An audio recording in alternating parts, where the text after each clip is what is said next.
Welcome প্রিয় ছাত্রছাত্রীরা, আমি আজকে শুরু করছি সরল সুদ কষা অঙ্কের নবম ক্লাস। অর্থাৎ অলরেডি আমি 8টি ক্লাস করেছি, আজকে নবম ক্লাস। যেহেতু আমি খুব ছোট ছোট করে ক্লাস করছি, এক একটা ক্লাসে 3টা করে অঙ্ক, আর আজকেও ঠিক 3টা অঙ্কই থাকবে। আর প্রশ্নগুলো আজকে কিন্তু অনেক বড়, তোমরা শুধু না টেনে পুরো ক্লাসটি ভালো করে দেখার চেষ্টা করো এবং বোঝার চেষ্টা করো। বোঝানোর দায়িত্ব আমার, তোমরা শুধু বোঝার চেষ্টা করবে। চলো তাহলে শুরু করি। রোহন 1500 টাকা সরল সুদে কিছু বছরের জন্য ঋণ নেয়। সেখানে সরল সুদের হার যত বছরের জন্য ঋণ নেওয়া হয় তার সমান। যদি সে 240 টাকা সুদ হিসাবে পরিশোধ করে, তবে তার ধার পরিশোধ করতে কত সময় লেগেছিল? আমি ধার শোধ করতে কত সময় লেগেছিল, আমি যেটা সূত্র শিখিয়েছিলাম, সময় মানে টি ফর টাইম। এই টাইমটা কত? এই টি ফর টাইম, এই টাইমটা কত? টাইমটা হচ্ছে 100 ইন্টু আই মানে মোট সুদ, আর নিচে হচ্ছে পিআর, এটা হচ্ছে সূত্রটা। এবার এখানে একটা গল্প বলেছে যে যেখানে সরল সুদের হার যত বছরের জন্য ঋণ নেওয়া হয় তার সমান।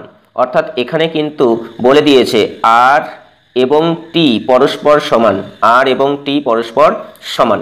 ঠিক আছে, এবার এখানে আই এর মানটা হলো 240। আই এর মানটা কত? এটা আই এর মান, এই আই এর মানটা হলো 240, আর এখানে পি এর মানটা হলো 1500। পি এর মানটা কত? 1500। তাহলে আমরা জাস্ট সূত্রে বসিয়ে দেব, আমাদের উত্তর চলে আসবে। তাহলে কি লিখবো আমরা এখানে? আমরা লিখবো, যেহেতু টাইম চেয়েছে তাহলে এখানে লিখবো টি ইকুয়াল টু, এবার উপরে কি লিখবো? 100 লিখলাম, ইন্টু আই এর মান কত বলা আছে? 240। তাহলে এখানে লিখবো 240, এখানে লিখবো 240, আর নিচে লিখবো কি? আসল কত বলা আছে? 1500। তাহলে নিচে লিখবো 1500 ইন্টু, এখানে এবার দেখো এখানে হচ্ছে আর, এখানে সূত্রে বলা আছে আর, তাহলে আর না লিখে আর মানেই যেহেতু টি, তাই এখানে আমরা লিখবো আর এর জায়গায় টি লিখবো, যেহেতু আর এবং টি সমান। ব্যাস, এটা ক্যালকুলেশন করবো, উত্তর বেরিয়ে আসবে।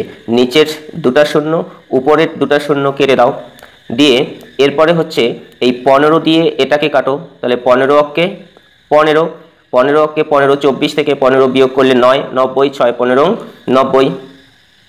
বোঝা গেল?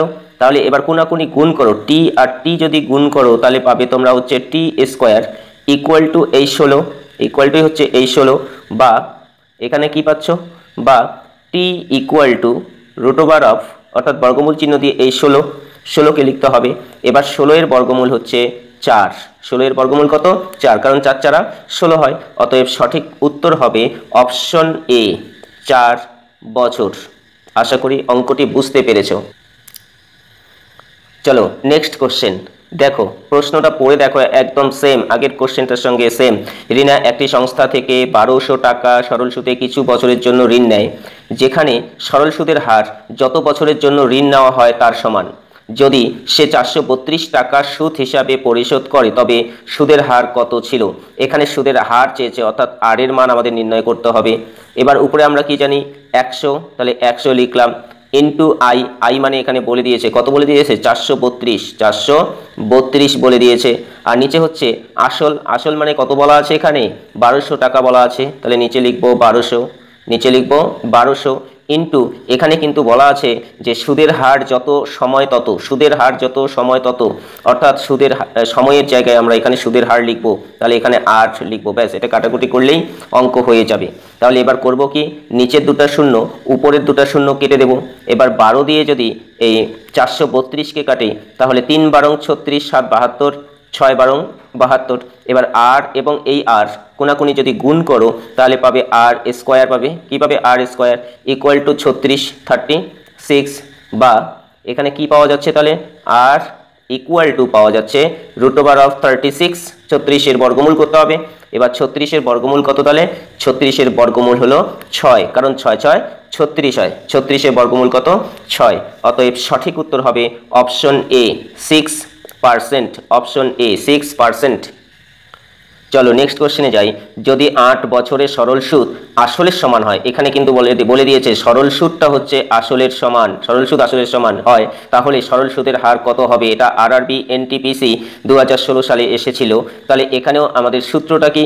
সূত্রটা হচ্ছে, যেহেতু কি সুদের হার বের করতে বলছে, তাহলে আর ইকুয়াল টু উপরে 100 ইন্টু আই, 100 ইন্টু আই, আর নিচে হলো পিটি, নিচে হলো পিটি। হয়েছে?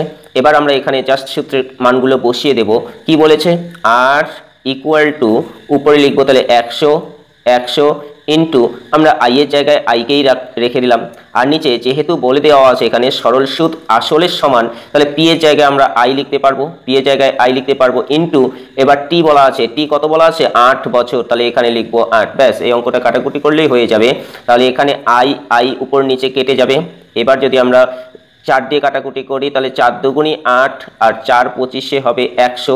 তাহলে উপরে পাচ্ছি আমরা কত? উপরে পাচ্ছি 25, নিচে 2, 25কে 2 দিয়ে ভাগ করলে হবে 12.5, মানে 12.5%, 12.5%। অতএব সঠিক উত্তর হবে অপশন ডি, 12.5%। আশা করি এই ভিডিওতে যে 3টা অঙ্ক করালাম সবাই বুঝতে পেরেছো। যদি বুঝতে না পারো তাহলে কমেন্ট বক্সে জানিয়ে দিও, আমি আবার বুঝিয়ে দেওয়ার চেষ্টা করব। যদি ভিডিওটি ভালো লেগে থাকে তাহলে অবশ্যই একটা লাইক করবে, কারণ তোমার একটি লাইক আমাকে আবার অঙ্ক বানাতে মোটিভেট করে। আর যদি চ্যানেলটিতে নতুন হয়ে থাকো তাহলে অবশ্যই চ্যানেলটিকে সাবস্ক্রাইব করে পাশে থাকবে। ধন্যবাদ।